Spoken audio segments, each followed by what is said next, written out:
Yeah, the one. He didn't name my weight. Heavyweight. He sort of just got to the 215. Huh? You're under 285 though. Yes. You're what, like yes. 230, 240. That's pretty good. Yeah, I remember my job. That's pretty good. That's pretty good. You redeemed yourself. I did. You redeemed yourself. What do you weigh?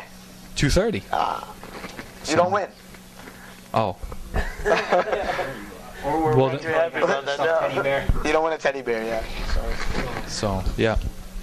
Now in Europe, now football is obviously now. What's bigger in Europe, football or soccer? Football as meaning like that, or no? Like, there's no. Is there any football? A little bit more like rugby and. I know it was when I left. Smash their heads into each other. Yeah. Well, it's like kind of like football, but without the gear.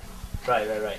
Rugby isn't rugby just like with the hat, and that's basically it. We don't need. Why don't you Google it? I'll go up on what's up in. No. This one you can Google. Okay. This one you can Google.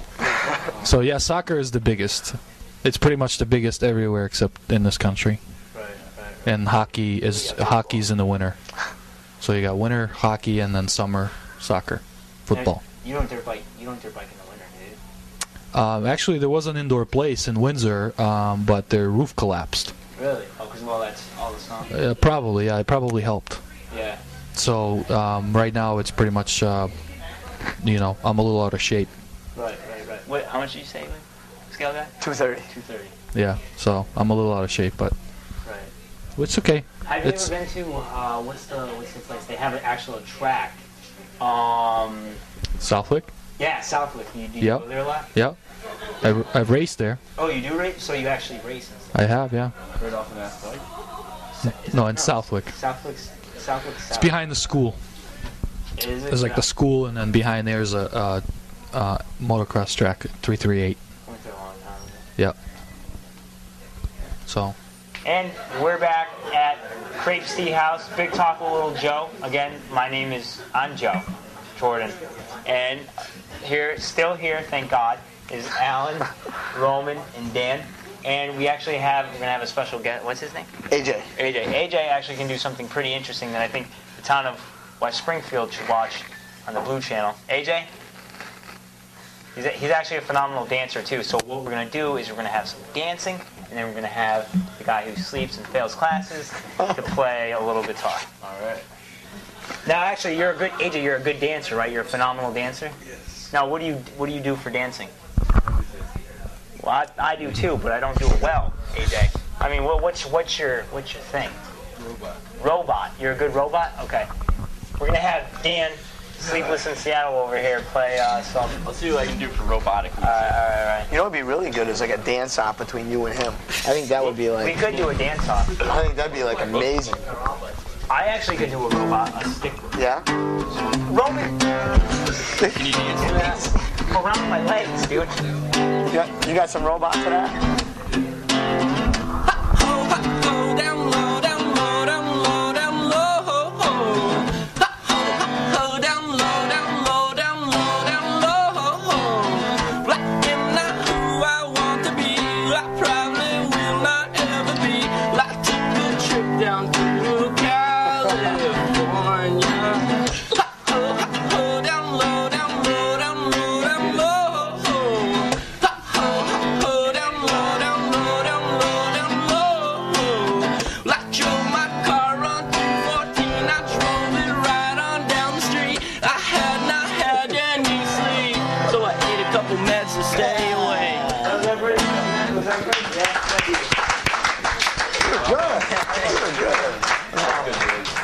You were rocking them. I hope that fit it. That was perfect. You really do play it all, huh? Yeah. That's right. What was that? Was that Modest Mouse? That was Modest Mouse, yeah. That was Karma Payment Plan. Everybody should check that out. Absolutely. Yeah, he's going to be maximum capacity March 12th, right? March 12th, yes. The band is called? The Baron West. And he's going to be, and how much does it cost to go to the show? It should be a free show. We're also touring to Michigan in May. That should be pretty awesome. So if anybody's going to be in Michigan or Rochester or Ohio, a couple places, Just trying to promote Is that going to be in the Where and When? When and Where? Is that going to be out? What's It up should and be. where? What's up and I where? guess that's a question for him. Oh. Yeah. Well, how would I go about doing that? Okay, absolutely. All right. Jam places. And you want to be a groupie for the what's the band? I don't even remember the band. The Barren West. The Barren Like a West. vacant area. Now is that okay? Because I always think Barren. of Bear in West. Like there's a Barren West. Okay. Yeah, it's pretty much common music for everybody. I don't think you can really hate on it. Everybody likes it. You talked to everybody? I've talked to most close to everybody, yeah. Everybody. Well, yeah. I've seen, I mean, everybody comes to the shows, so from what I've heard, people dig the sound, yeah. Yeah. Definitely. Now, how long have you been playing that type of music? Well, it's more of, I've just been playing guitar for so long, so you learn a song here, you learn a song there on the radio that you hear. It's, like I said, just popular songs.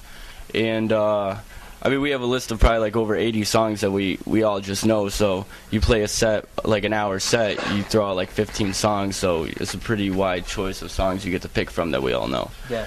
So it's a matter of however we're feeling that night, or the crowd, you know what I mean? Younger people, older people, pretty much anything we can throw out. Now with the crowd, like when you're playing and stuff, like do you feel the adrenaline rush? Or, like people are really into it? Like does that? Oh yeah, definitely. You Yeah. feel the momentum? When everybody's vibing and everybody can kind of just, I mean, for me and everybody else in the band, when we're really like rocking, you can just tell, like, I don't know, you're kind of just feeding off the vibes.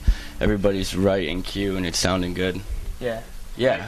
Do you play just cover bands, or do you actually have some of your own? Well, songs? we write our own music. I write my own music, and we try to slip in a couple of our songs in the set. But for the most part, you know, you play a show with your own band, you write your own songs, and you have to play a show with like 8 other bands, and everybody's kind of fighting for the same thing.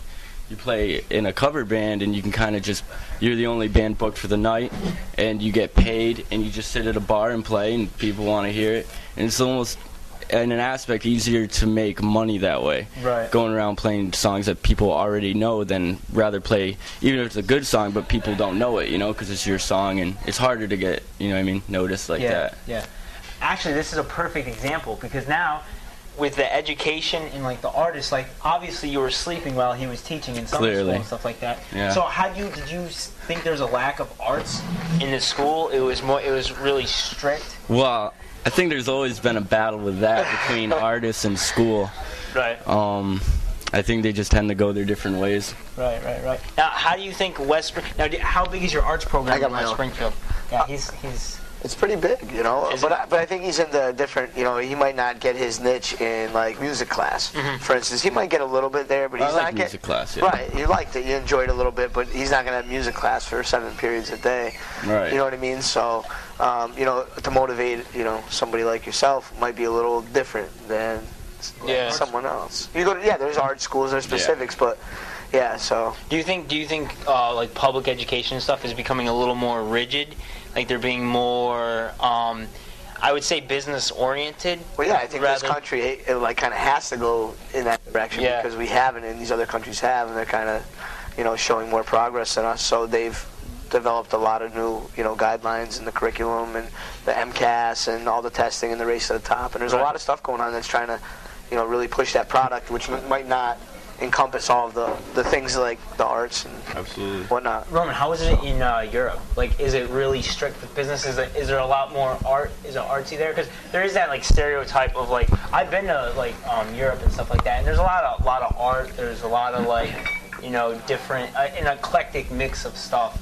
Where when you come back to the United States, it seems a little more rigid. No, my sister went to an art school up in South Hadley. Oh, really? And yeah, That's a good it's one. very, you know, sort of focused on, you know, she wanted to be a journalist. Right. So, you know, she took heavy writing, English type of classes, and, you know, they did put on a lot of plays, they had bands there. So, I mean, there's still choices.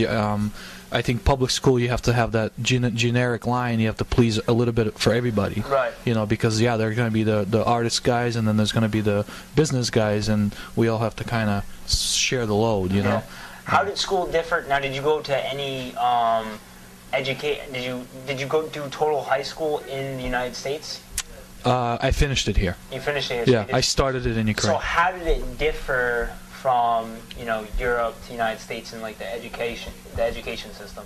I would say the biggest difference is the timing of the courses. Like, you know, I know when I came here, like in Ukraine, we started chemistry in 5th grade, physics in 6th, and like, you know, math was started much sooner.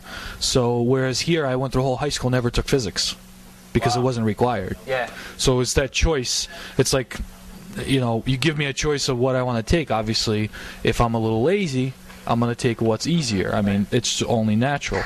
Well, me too. Right. Anybody. It's just human nature. So, you know, in Ukraine, I would say that to me it seemed like that would be the biggest difference, where kids were sort of expected of more. Right. And given probably some of the, you know, kids that struggled academically would probably be left behind a little bit more sometimes. But I think the middle range and the upper range of kids were really given a chance to kind of excel, you know, because the people that struggle in high school typically don't end up going any further anyways. Right. Like, they don't go to college or anything. They go out into the workforce. So, you know, I think I probably been in both systems. I favor the one that was there. You favored the one that was in Europe? Yeah. I know of my daughter, if I had a choice, I'd rather her go to a school system like that. Right. Now, over the past 5-6 years, how have you seen the curriculum? Has there been a big change in the curriculum? Yeah, there's been a huge change. There's a new thing called Race to the Top, and they're really looking to kind of take a lot of, you know, what they have in Europe, because my wife's from Russia, and like you're talking about, I hear it all the time. You know, my wife was doing geometry in 8th grade. Yeah. You know what I mean? And calculus was like her freshman year, and it's just, we're not there yet, but you can't just make it there like tomorrow, okay? Because you know how many people would drop out? Everybody. Right. So you need to slowly build that. And right now they're pushing more academics. So I think that they're going to push towards that, you know. I think the other problem is they don't put a lot of emphasis on parents here either. Right. You know, like I remember in Ukraine, in my school, my parents would come to my school every quarter for sort of like an all parents type of thing, and if I misbehaved, my parents would be, you know, it's a different system, so it won't work here, but they were more involved. They were almost like forced to be more involved. Right. And, you know, when parents get forced to get involved, they tend to discipline a little bit more. Right. And the bottom line is, I know with me, my grades got better in Ukraine when my dad got involved. Because while my dad was sort of letting me do my own thing, it wasn't working. Right. So then when it got to the point where, okay, it's now bad, then my dad stepped in, and lo and behold, I started getting A's. So I'm just a believer that it has to be driven from parents. Right, yeah. And I think we got to take a break. But you have a little longer, right? So you were just talking about the parent involvement, and I think that's really important. Because here we see if the parents do get involved, like we call them in, we have a meeting, it makes a huge difference. And I know in Ukraine or Russia, when you went in, when your parent came in, it wasn't, oh, you know, Roman's doing very good and this and that. It was like your parents didn't want to hear that, because they wanted to hear, what's my kid doing wrong? Right. So they could deal with that problem. So it's something that we need to work towards, I think, here, because... Well, the other thing is there was a little bit more allowance for, you know, physical punishment too, which would never work here. Which isn't, yeah. You know, that's not the way. Some kids, unfortunately, like I know myself, when I was growing up, I was always like a little troublemaker, bully type of kid. Yep. You know, sometimes the way you put somebody like me in places, you know, but that would never work. No brooms and cords in this country. No dodgeball. Although Ain't no dodgeball. You can't even get dodgeball. I heard Catholic schools, you know, implement some of those. The paddles. Yeah. I didn't go to a religious school, so thank God. I went to public school, and they gave it out pretty good there. Yeah. Well, that's all the time we had. Unfortunately, I wish we could do this longer, and hopefully we'll be on air next week. This is Alan, the wrestling guy, Dan, the artist, and Roman, the Ukraine businessman with the website. So I'm Little Joe. We're at Crepes Tea House in West Springfield on Union Street. Come and join us. The crepes are good. I think I haven't tasted them yet, but the mangoes are good. The mango juice is good, but the crepes phenomenal. We got fruit, and there's meat, and just all around deliciousness. So, all right, take care. All right.